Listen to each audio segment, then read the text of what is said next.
All right. Hello and good evening, everyone.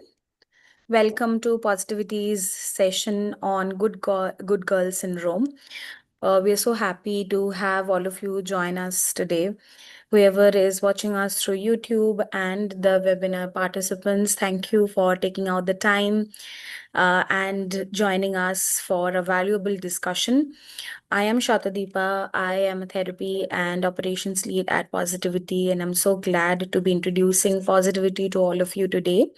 It's a Singapore based mental health platform. We are dedicated to bringing in quality mental health care to everyone across the world, whoever wants to access psychotherapeutic services, both in the B2B and D2C sector. Currently, we are operational in the Middle East, Malaysia, and India, and we are trying to expand more. Whoever wants to take a look and want to join us in our journey, you can visit our website and take a look. Today, we have joined here because we are celebrating the month of March, and the month of March has been dedicated to women and their role in business, in relationships, at different areas and different spheres of the world where we find them contributing very substantially. And Jigisha has been very kind to be able to join us and has agreed to take us through this journey of understanding women's dilemma. Often we are going through this process of constantly working towards the best, but also at the same time find it quite insufficient or somewhere lacking, somewhere not being good enough to be calling us that yes, we are doing great, or even being proud that okay, we are trying the best that we can. So that is the dilemma, and that constant struggle is something that's going to be addressed by Jigisha today. She is a counseling psychologist. She is our partner and enlisted panelist and therapist with Positivity. She has several years of experience of working with young adults, and couples. She contributes majorly in the defense healthcare and mental health care because she's part of the fraternity of Army Wives Association and has contributed majorly in the area of well-being when we saw a very crisis period during Operation Sindoor. So, Jigisha, thank you for coming in with your avid experience. And without further ado, I would invite you and get started with today's discussion. Good evening, everyone. I hope you're all doing well and taking a moment for yourself today. Thank you, Shatadeepa, for such a warm introduction. First of all, I'd like to sincerely thank the Positivity team for giving me this opportunity and platform to connect with all of you. It truly means a lot to be here speaking about a topic that is not just psychological but deeply personal for so many of us. So, before we begin, let me briefly introduce myself. I am Mrs. Jigisha Patil. I'm a counseling psychologist and a psychotherapist. I have been trained in 12 different therapeutic approaches, which allows me to tailor my work to unique needs of each individual I work with. I also specialize as a de addiction specialist, supporting individuals in overcoming various forms of dependency and building healthier and more balanced lives. I'm really glad to be here with all of you today, and I look forward to sharing insights that can help you better understand yourself and the patterns that often we find ourselves in. So through my work, I've had the opportunity to interact with individuals from different walks of life, students, working professionals, homemakers, and what I've noticed is something very interesting. Different lives, different stories, but a very similar pattern. And that pattern is what we are going to talk about today. Something often unnoticed, even appreciated by society, but quietly exhausting from within. So it's what we call the good girl syndrome. And now, before you think, oh, I don't relate to this or this sounds too simple, I want you to stay with me till the very end because chances are at some point in your life, you've been that good girl, or maybe you still are.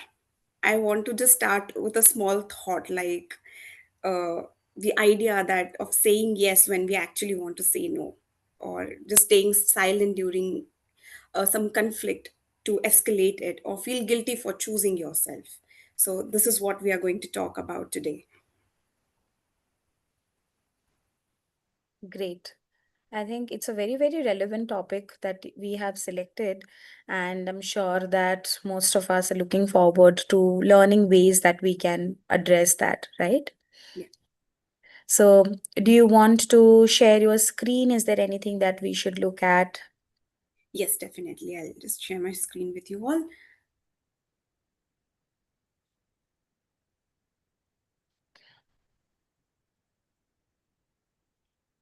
I hope it is visible.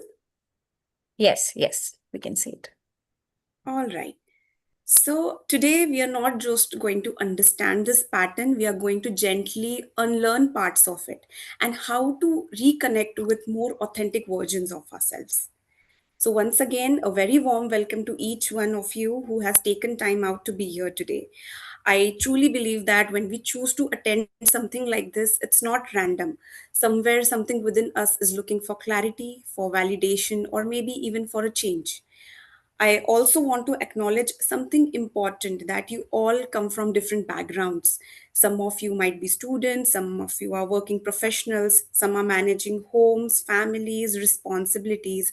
But despite these different roles, there is often a common emotional experience that connects us. And today's session is going to touch exactly that space, the space where we have been taught to be nice, adjusting, understanding, and sometimes at the cost of our own needs. So, before we go ahead, I want to make one thing very clear, that this is a judgment free space. There is no right or wrong here, no good or bad person, only patterns that we have learned over a period of time. And today we are simply becoming aware of these patterns. So, as we go ahead, I want you to stay a little honest with yourself. You don't have to share anything with anyone else, but just notice your own thoughts, your own reactions, because this session will help you most if you allow yourself to feel it and not just understand it. So, with that, let's slowly move into understanding what this term really means. What exactly is good girl syndrome and why is it so common? So, let's start with a simple question: what exactly is good girl syndrome? It is not a clinical diagnosis, it is a psychological pattern. And in simple words, good girl syndrome is when a person feels a strong need to be liked, to be accepted, and approved by others, often at the cost of their own needs, feelings, and boundaries. So it's when being good becomes more important than being real.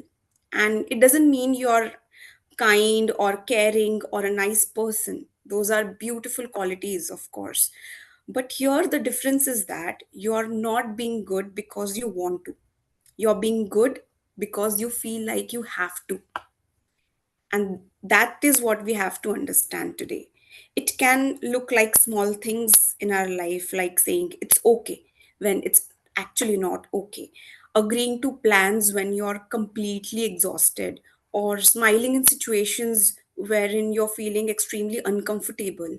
And sometimes it even goes deeper, not expressing your opinions because you don't want people to get upset about it, or feeling guilty for saying no, or constantly thinking, what will they think of me if I do this? And over a period of time, what happens is that this becomes a pattern, and you don't even realize that what you're doing, it just feels like this is who I am. And many people who relate to this are often described as, oh, she's so nice, she adjusts so well, and she never creates problem. And while that sounds like a compliment, there's often a hidden cost behind it. So the core of good girl syndrome is not kindness, it's fear. It's fear of rejection, it is the fear of conflict, it is the fear of not being good enough. And if you're listening to this and thinking that, but this is just my personality, there is a possibility that it's not your personality. It's a pattern that you have learned over a period of time.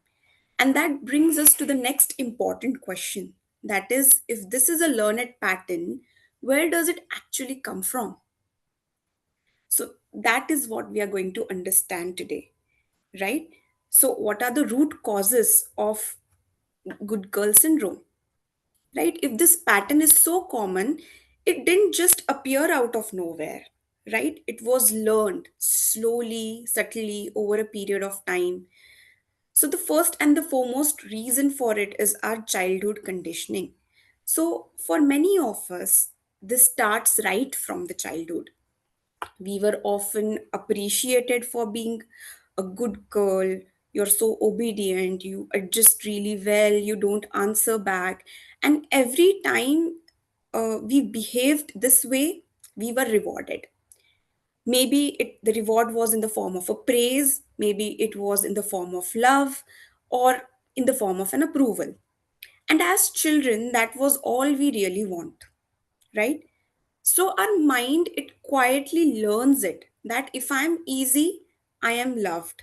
If I don't create problems, I am accepted, right? So as we grow up, this conditioning, it turns into fear, right? Because now it's not just about being good, it's about not being rejected. So we start avoiding things like conflict, disagreement, saying no, right? Not because we don't have opinions, but because expressing them feels very risky. Another factor to this is in many cultures, especially in our society, girls are often taught that, like directly or indirectly, be polite, you have to be understanding, you don't have to be loud, don't be too demanding. And somewhere along the way, being assertive starts feeling like being selfish, right? So here's a very important psychological perspective to this, that this pattern actually starts as a coping mechanism. So, when a child feels that being agreeable, keeping others happy, avoiding conflict, it keeps them emotionally safe. They hold on to that behavior, right? And it works for a while, it works wonderfully for a while. But the problem is, what once protected you can later start limiting you. It will hamper your growth. So, if you're recognizing yourself over here, I want you to understand that this is not your fault. No, it's not your fault. You were not weak in this. You were adapting yourself. But now, as an adult, you have the awareness about this and the ability to choose some things differently. And before we talk about how this pattern change, let's first see how it actually shows up in our day-to-day lives. Because many times we are living it without even realizing it. Now that we understand the root causes, the general root causes, most of the time it is not obvious. It doesn't come as a label saying that, okay, I have a good girl syndrome. It comes disguised as habits, reactions, and choices. So in daily decisions, it can start with very small everyday situations. Suppose you're gone to a cafe with your friend and they ask you, what would you like to have? And your constant answers are, anything is fine, you decide, I'm okay with whatever. And slowly and steadily, you become so adjusting that you stop checking in with yourself.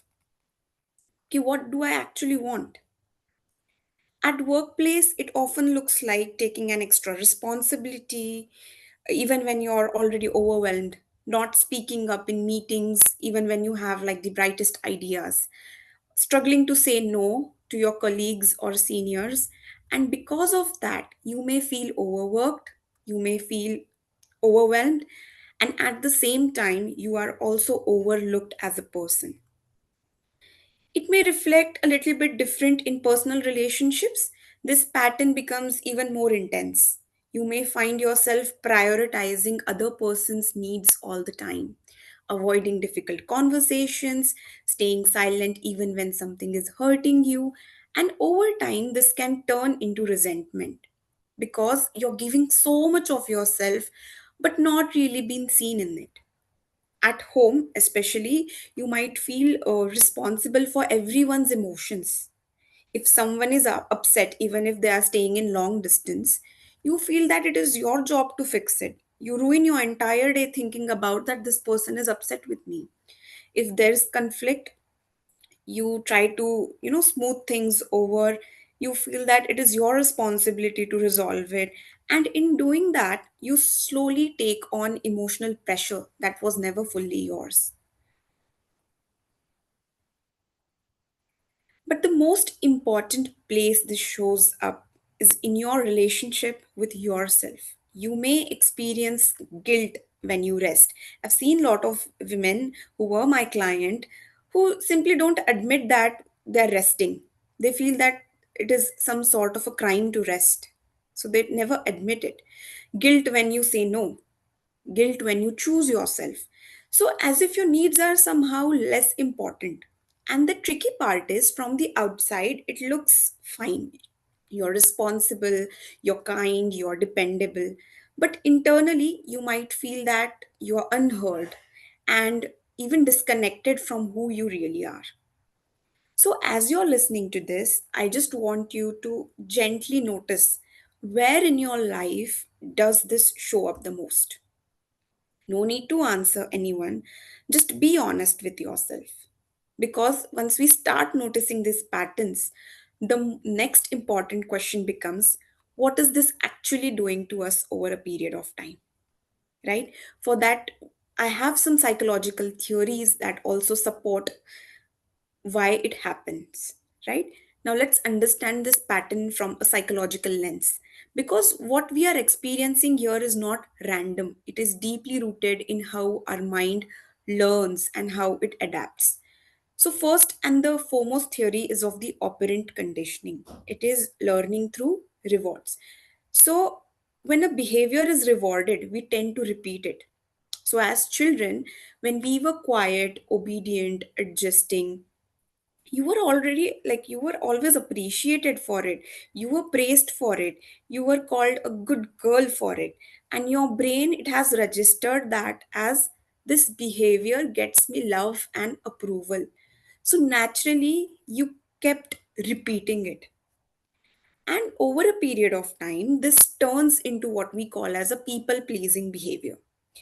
This means you start prioritizing others' needs, emotions, and expectation over your own. Not because you don't matter, but because your mind has learned that this is the safest way to be accepted. Another important concept is of cognitive distortions, which simply means that patterns of thinking that are not fully accurate but feel very real. For example, if I say no, they will think that I'm rude. If I disagree to something, it will create a conflict. Or if I put myself first, I'm being selfish. So these are some thoughts that keep on running in our mind, and these thoughts, they feel true to us, but they are often assumptions and not facts. If you closely observe them, they are always the assumptions and not facts. Over time, something deeper starts happening. You begin to link it with your self worth, with how others perceive you. So instead of asking, what do I feel? You start asking, what will they think of me? And that shift can slowly disconnect you from your own identity. From a psychological perspective, this becomes a vicious cycle. You fear disapproval, so you act in a pleasing way. You act in a pleasing way, you get temporary acceptance, and that acceptance again is going to reinforce the behavior again. So it's a vicious cycle, and this cycle keeps on continuing. So when you look at it this way, this is not about weakness, it's about conditioning. This is what we have learned, right? And it is about our emotional safety. And the most empowering part is what we have learned can also be unlearned. So now that we understand the why behind this pattern, let's move to the most important part. Let's talk about something very real. So, what is the impact of living this way over a period of time? So, one of the first things people experience is emotional exhaustion. When you're constantly adjusting, constantly thinking about others, constantly filtering yourself, it becomes tiring. Not physically, but mentally and emotionally. And the difficult part is you may not even realize why you're feeling so drained. Another very common impact is resentment. When you keep saying yes, when you keep suppressing your needs, a part of you starts feeling unheard, right? And slowly that can turn into frustration, irritation, and even anger that we usually take out on kids, on family members, or somebody who is really close to us. Not necessarily towards others, but sometimes towards your own self. And over time, something starts happening. You begin to lose touch with your own self, who you really are. Because for so long, you've been focusing on what others want, what others expect, that you start asking yourself, what do I actually feel? What do I actually want? And when your choices are constantly based on what others want or on others' approval, your sense of self-worth becomes dependent on them. So if someone is unhappy with you, it affects you so much more, so much deeply, that you may start questioning yourself that what have I done wrong? And in relationship, this often creates an imbalance that you keep on giving more, you adjust more, you tolerate more, and sometimes the other person may not even realize it because you've never expressed it in the first. And ultimately, you may start living a life that looks right from outside, but it doesn't feel right from the inside. So, if you're listening to this and feeling a little heavy, that's okay. It simply means that you're becoming aware of your emotions. And awareness is always the first step towards change. So, now comes the most important part, that you have understood the impact of it. How do we start changing this pattern? And that, in a way, makes us feel very safe, is practical, and real. But before we move to solutions, I want to briefly share some psychological insights and research findings so you understand that what you're experiencing is not just personal, it's actually very common and a well studied subject. Research in psychology shows that the chronic people pleasing is actually linked with higher levels of anxiety, emotional stress, and burnout. Because constantly prioritizing others leaves very little space for your own emotional needs. Studies also show that individuals who struggle with saying no are more likely to experience poor personal boundaries. And boundaries are not about pushing people away from you, they are about protecting your mental and emotional space. Psychological research also highlights that when self worth is dependent on external validation, if others approve of you, it becomes unstable, which means your confidence can go up and it can go down based on what people think about you or how others respond to you. So, there is also a strong evidence that suppressing emotions regularly can also increase your internal stress. And over time, it may even impact your physical health because you're so exhausted internally that it starts showing up on your body as well. And finally, one of the most hopeful findings that psychology clearly shows that patterns like people pleasing, they are all learned behavior. So, like I said earlier, what is learned can be unlearned and it can be replaced with healthier patterns as well. So, if you're seeing any of these patterns in yourself, it doesn't mean that something is wrong with you. It simply means that your mind has learned a strategy that now needs an update. We need to change this strategy because it is hampering our growth. Okay.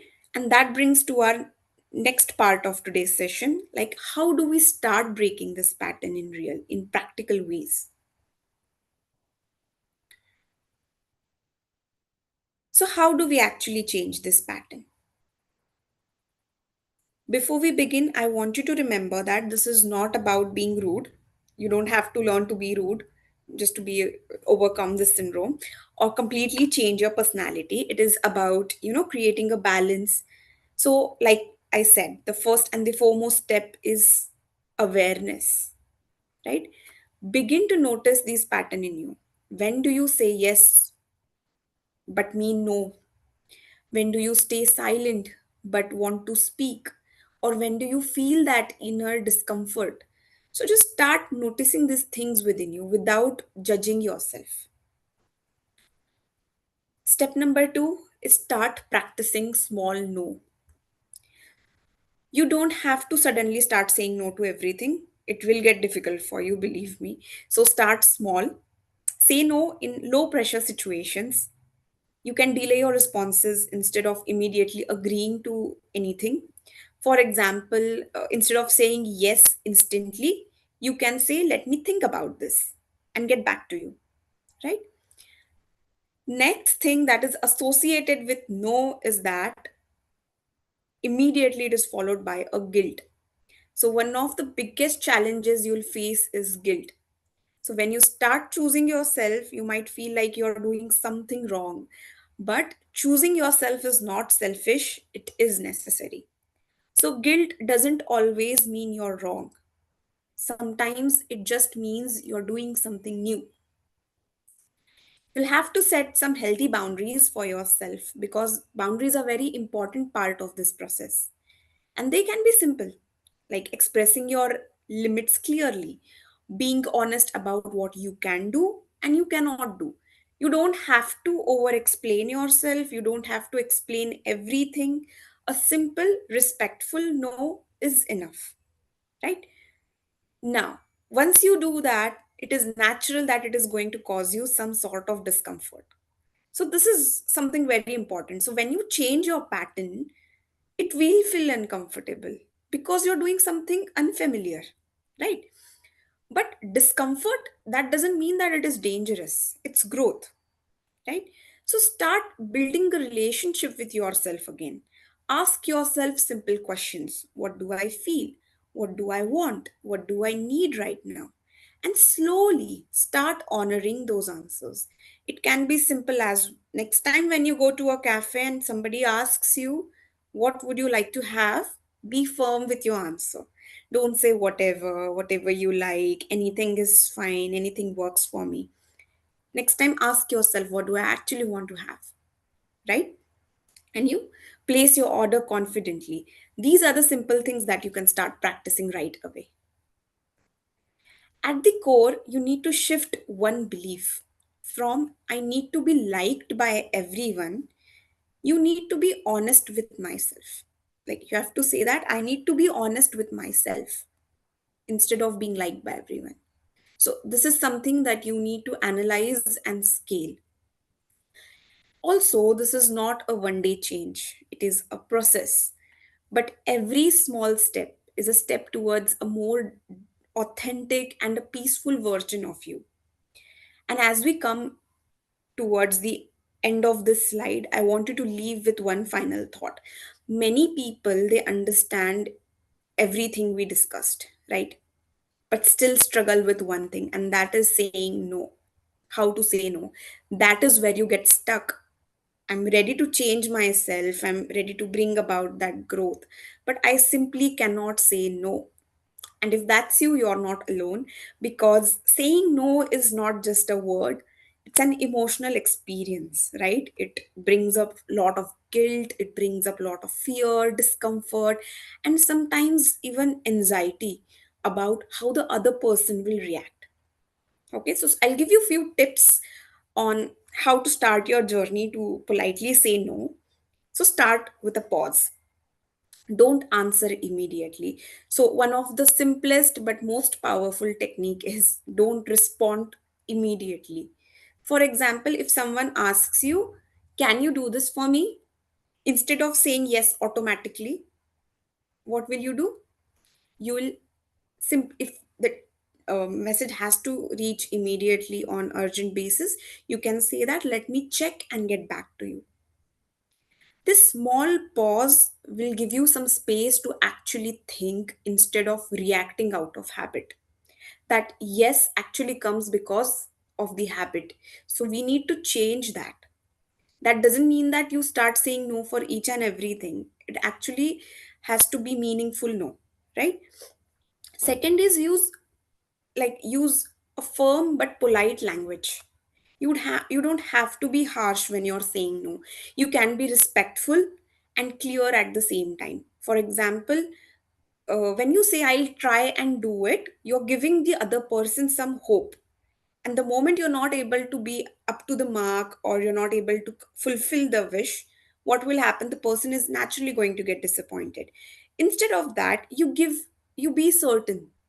Instead of lying in the gray area, you either be black or white. That is, I won't be able to take this up right now. If somebody forces you, still forces you, you say okay. If it's really needed to do or needed to be done, what you'll say? I'm not available for this right now. If you observe my sentences, in any of the sentence I've not used the word sorry, right? Why? When you say sorry for things that are you're not actually sorry about, it is immediately going to associate with guilt, because that is what we have learned growing up. We have learned these four golden words: please, excuse me, sorry, thank you. But sorry is something that we use abundantly. Every time you're not able to do what someone else wants you to do, you start your sentence with sorry, right? Even if it's not necessary. So, clarity is going to reduce this confusion, and it is also going to reduce your guilt. So, don't apologize unless and until it is extremely necessary. Next is, many times when we say no, we feel the need to give long explanations. But the truth is, you don't owe anybody a detailed justification for your, limits. A simple sentence is enough. For example, I won't be able to do it this time. That's a complete statement in itself, right? And when you start doing this, it will feel uncomfortable. It is going to make you extremely uncomfortable. You might overthink, you might replay that conversation again and again in your mind. You might feel extremely guilty, and that doesn't mean you did something wrong. It just means that you're breaking an old pattern. So don't start with the most difficult person in your life. Start small. Okay? Say Start saying no to minor requests, express a small preference, and slowly you will build that confidence. I want you to remember this, that people who truly respect you will learn to respect your boundaries too. And those who are uncomfortable with your boundaries were uncomfortable with you having none. So think about it. So the goal is not to be someone else, it is to become someone who can be kind to others without being unkind to themselves. And now I will share some therapeutic approaches with you. These are some of the techniques that we actually use in psychology to help individuals, understand or help individuals understand what, you know, to help individuals understands what to seek for when they actually go for therapies and all. They don't know what kind of therapy that I should be looking forward to. So the first and the very powerful therapy is the cognitive behavior therapy. It is a incredible approach. In simple words, it focuses on identifying and changing our thought patterns. Okay. So if your thought is, if I say no, they will think that I am rude. So in therapy, we gently question these patterns or these statements. Is this always true that they are going to think that you're going to be rude? Also, do you have any evidence that they have actually thought that you are rude when you said no? What could be a more balanced thought instead of this statement? And slowly you will see that you replace it with something like, saying no respectfully does not make me rude. This sound much more better? right? Instead of saying that if I say no, they'll think that I'm rude. If I start saying that saying no respectfully is not going to make me rude. This is what we learn through cognitive behavior therapy. Second type of therapy is dialectical behavior therapy. We also call it DBT.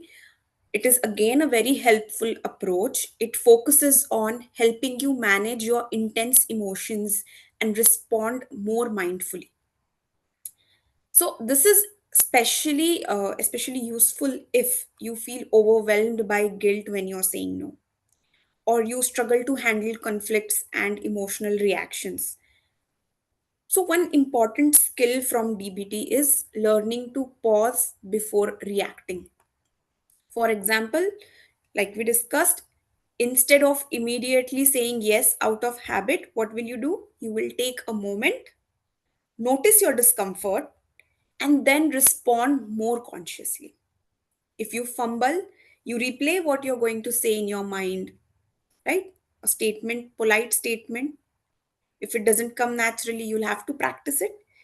So, DBT is also going to teach you that emotional regulation, distress tolerance, and interpersonal effectiveness. What does all of this mean? It means that they'll teach you how to handle your emotions better and also communicate your emotions more clearly. Okay. Next type of therapy is ACT, acceptance and commitment therapy. So, this focuses on two things: accepting your internal experiences and committing to change them or take action towards them.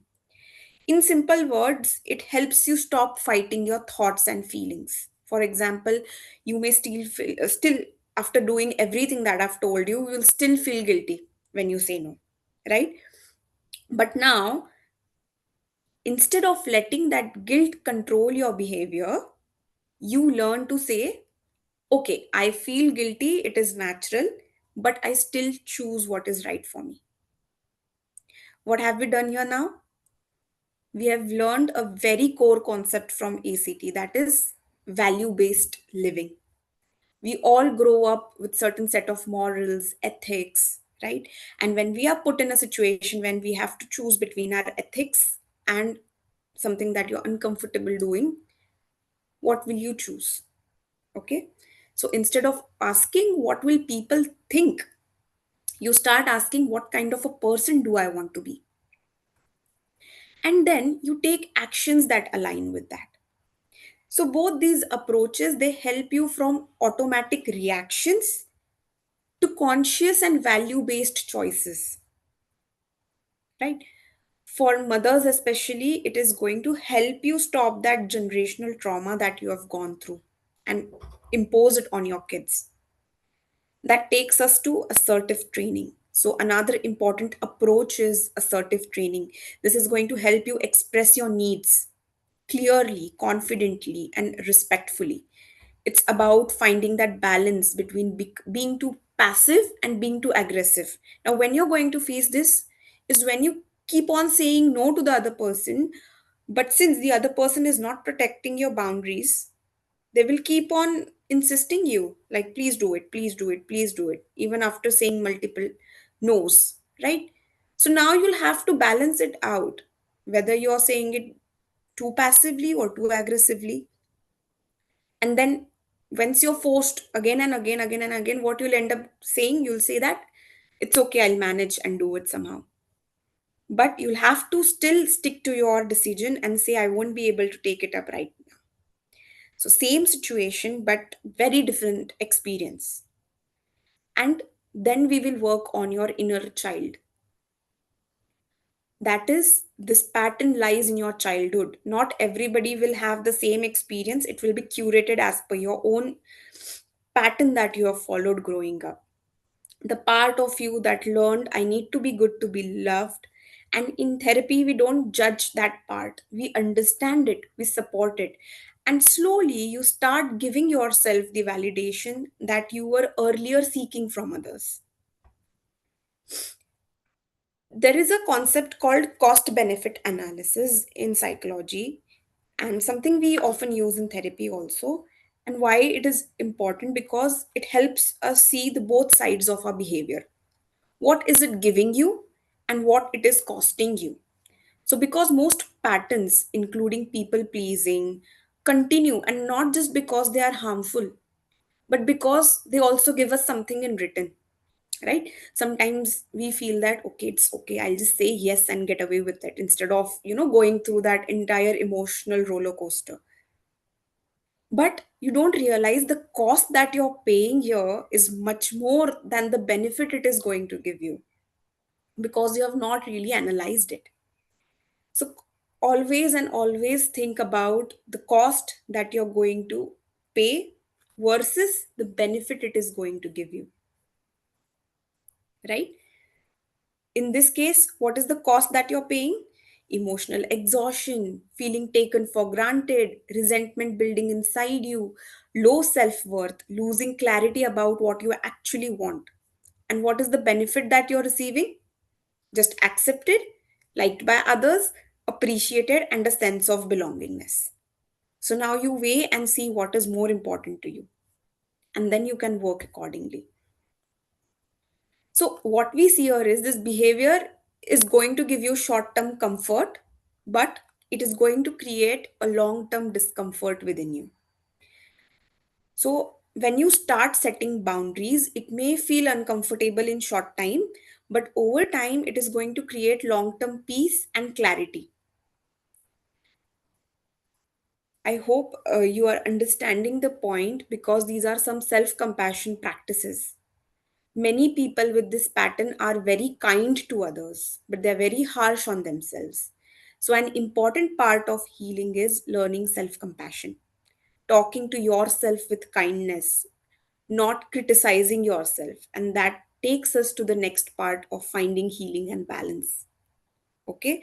So, it is important to talk yourself with kindness, not criticizing yourself for every small thing, because change, it happens fast. And when you feel safe within yourself, you feel like, okay, I'll keep on doing the same thing. There is something called boundary work in therapy. It's not just about saying no, but understanding when your responsibility ends and someone else's begin, right? Often we think that if I say no, the other person is going to be at discomfort, and it is my problem to solve it. No, it's not your problem to solve it. Not always. And this clarity is important. It will reduce a lot of emotional burden from you. Sometimes having the right support can make this process much more easier for you. And I want to tell you how a psychologist can help you out in this. And if you feel that this pattern is deeply rooted in you, or it is difficult to change on your own, working with a psychologist can really help you in a structured and supportive way. How can a psychologist help you in this? A psychologist can understand your patterns more deeply. They can identify the thoughts that are holding you back. They can work on your guilt, fear, and people pleasing tendencies, build confidence in expressing yourself, and most importantly, they will help you reconnect with your authentic self. So it's not about changing who you are, it's about becoming a better version of yourself, which feels more safe, more balanced, and at peace. So I'll share a small case study with you. There was one of the client, she was 32-year old. She was very successful in her career and everything looked perfectly fine. But when she came for therapy, her concern was very different.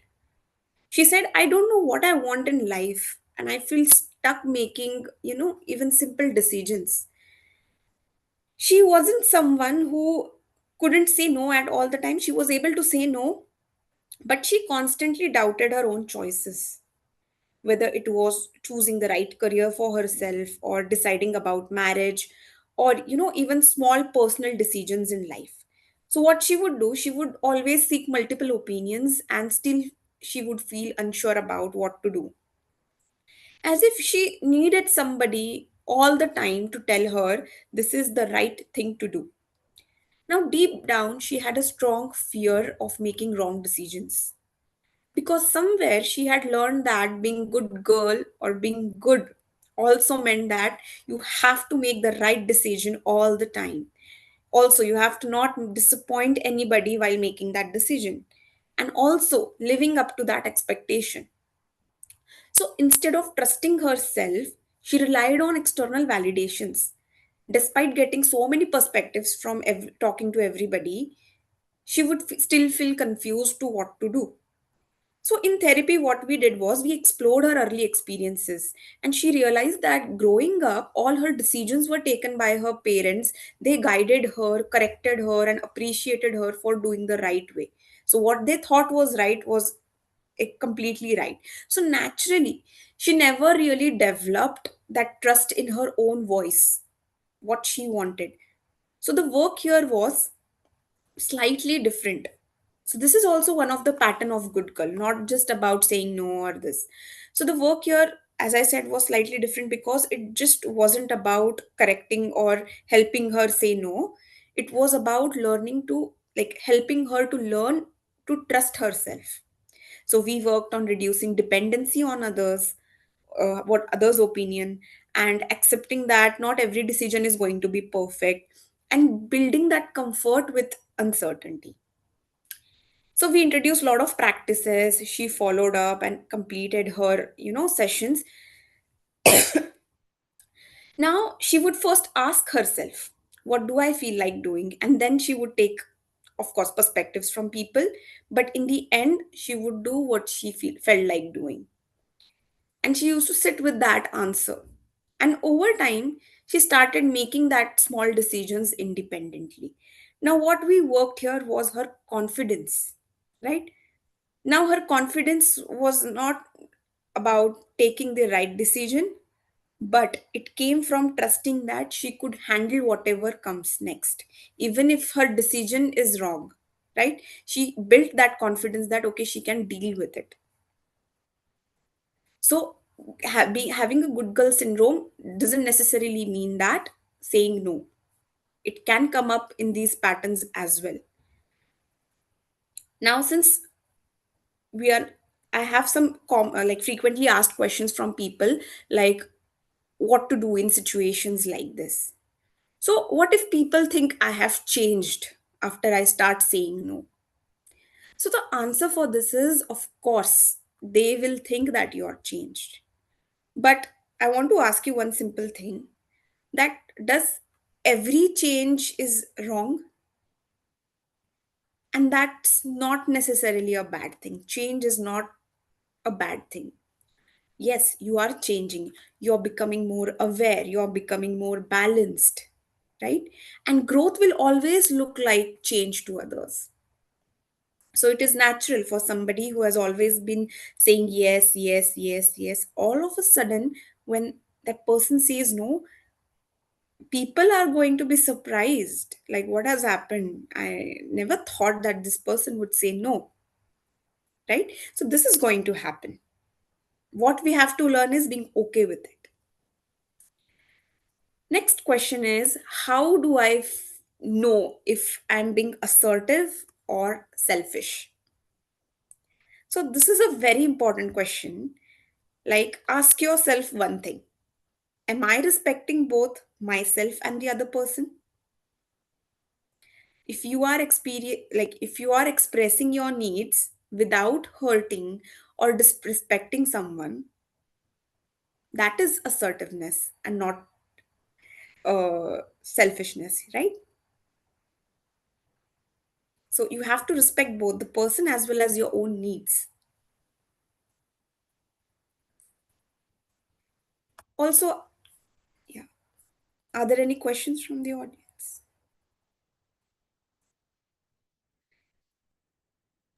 I was just dropping Okay, an opinion, Jigisha, okay, that okay. this thing that you mentioned about the difference between maybe selfishness and assertiveness. A lot of Right. people have this idea about what if I'm perceived as somebody who is selfish when I talk about my needs.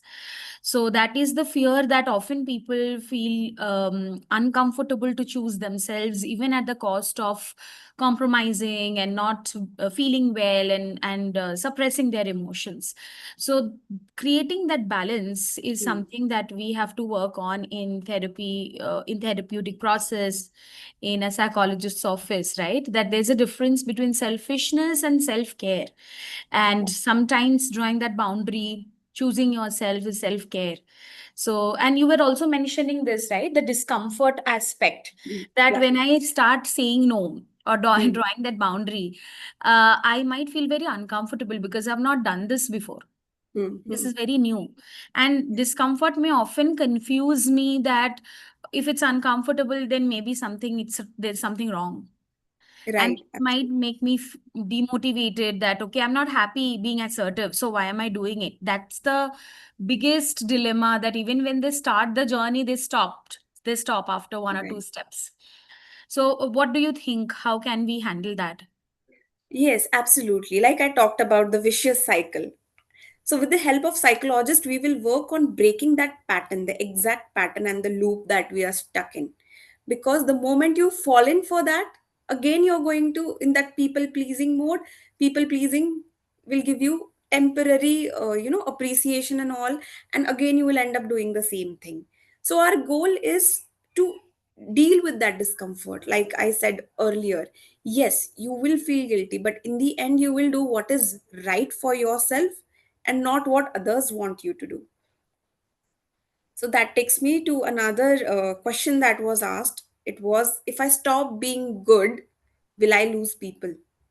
Yeah, So, and the discomfort also. How do I deal with that discomfort? That maybe, honestly, one out of five hmm, people may may become distant when I really choose myself, because a lot of people are a little heavily dependent on one person accommodating the needs of the relationship, and it may honestly occur so that I am losing somebody because hmm. I chose myself. So, how do we prepare for that experience?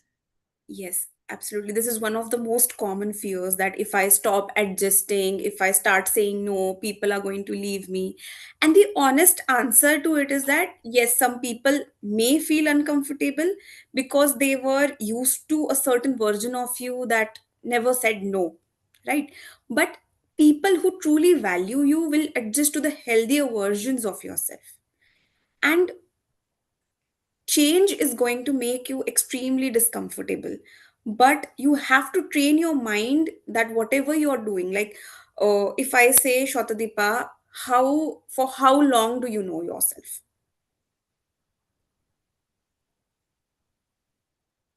I mean, if I have to really be very Hmm. honest about being aware of myself, I would be saying maybe the last 15 years, not more Right. than that.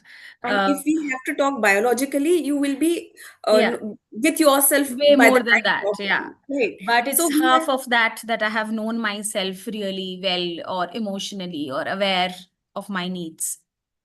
right. So let's talk from the biological perspective. Like, I have known myself for, say, 29 years now, right? Hmm. I've been with myself for 29 years. So if somebody comes to whom I've known just biologically for, say, 2, 3 years, or even more than that, Right. I will do anything for that person. In If I am undergoing good girl syndrome, I'll do anything for that person. But for myself, whom I've known for 29 years, I'll keep on sacrificing everything. So that is what we have to analyze and deal with our discomfort, right? Discomfort is going to be when you're going to say yes, also, discomfort is going to be when you're going to say no, also. But what Yeah. kind of discomfort you are going to choose, that you need to decide. And this discomfort of saying no is going to be temporary unless and until you train your mind. But if you keep on saying yes, yes, yes, when you are not ready for it, that discomfort is going to cause you trouble lifelong. So we need to train our mind that way. Slowly and steadily, the intensity of that discomfort is going to reduce with sessions. That is true. Again, the next question is that how do I deal with guilt after saying no?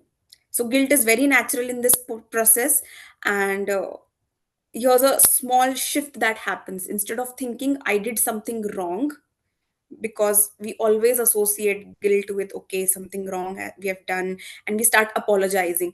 This happens with very small practice, I would say. If you have missed somebody's call, you call back and say sorry, I missed your call. But Hmm. maybe you are working on something important and that mattered to you. So when you actually miss the call, you're not sorry about it. So a conscious decision to not apologize without a firm reason also helps reduce that guilt somewhere. So next time when you have missed somebody call, you simply politely say that okay, I missed your call, I thought of calling you back, rather than saying that so sorry, I missed your call, and this, it is Hmm. going to put you in that guilty shoes. Hmm. Right. So instead of thinking that I did something wrong, you say that I did something different. And different often feels uncomfortable in the beginning until you get Yeah. used to that feeling. I think this answers my question of Hmm. discomfort, Hmm. that often discomfort is perceived or interpreted as something wrong, but Hmm. it can also be different. Different also causes discomfort. So when we Right. interpret that I did something this time and it feels wrong because I am feeling uncomfortable, that simply needs to be tagged as I'm feeling different and Different. uncomfortable instead of wrong and uncomfortable. Right. And I'll give you some quick remedies now that you can practice every day. First is the 5-second check in rule, that the moment you have to answer yes or no, you take pause for some time and ask yourself, do I really want to do this? That small pause can change a lot of things. Second thing you can practice every day is to make one honest expression a day. That means you have to express something that you feel, be it a small decision of ordering food or buying something, be firm about it and express it. It will increase your confidence. Third is notice your guilt, don't fight it. The more you start fighting it, it will keep on showing up. Don't try to immediately get rid of it. Just notice it and say, okay, this is new for me, but I'll deal with it. It's different. Then you have to shift one belief that I need, like, we have this philosophy, I need to keep everyone happy, I need to keep everyone happy. But instead of that, if I can just switch the words and say, I can be kind without neglecting myself, that is going to help you much more connect with yourself. So remember, you don't have to become a completely different person. You just need to become a little more honest with yourself every day. So as we move forward from here, just start small, be patient with yourself, and remember that you can be a kind person without abandoning yourself. Right? So thank you so much, take care of yourself, and that with that, let's come to the final part of today's session. Before we close today's session, I just want to take a moment to thank each one of you. Thank you for being here, for listening, and more importantly for being open to understanding yourself a little better, because topics like these, they're not always easy to sit with. If there's one thing I hope you take back from today, is that you don't have to earn your worth by constantly being good for others. Your needs are going to matter, your voice is going to matter, and you are allowed to take up some space for yourself. So next time when you're expected to be kind or be helpful about something that you're not ready to, I hope you think about yourself first and ask yourself, do I really need to do this or not? Thank you so much. I really had a great time discussing this.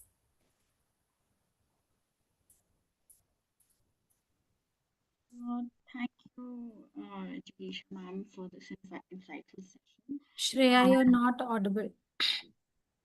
Hello, am I audible now? Very low, very soft. Hello. Yeah, this is better.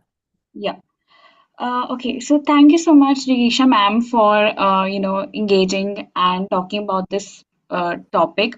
I feel like most girls resonate with it, and most women till date resonate with it as well.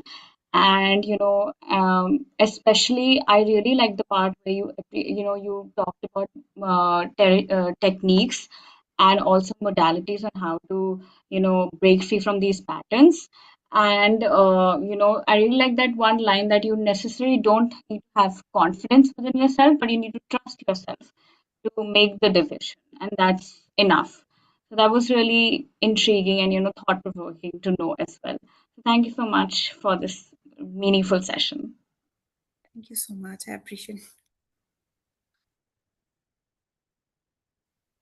All right, so that brings us to the end, and I hope everyone had a wonderful session. And I would like to thank Jikisha ma'am again for this wonderful session. Thank you, everyone.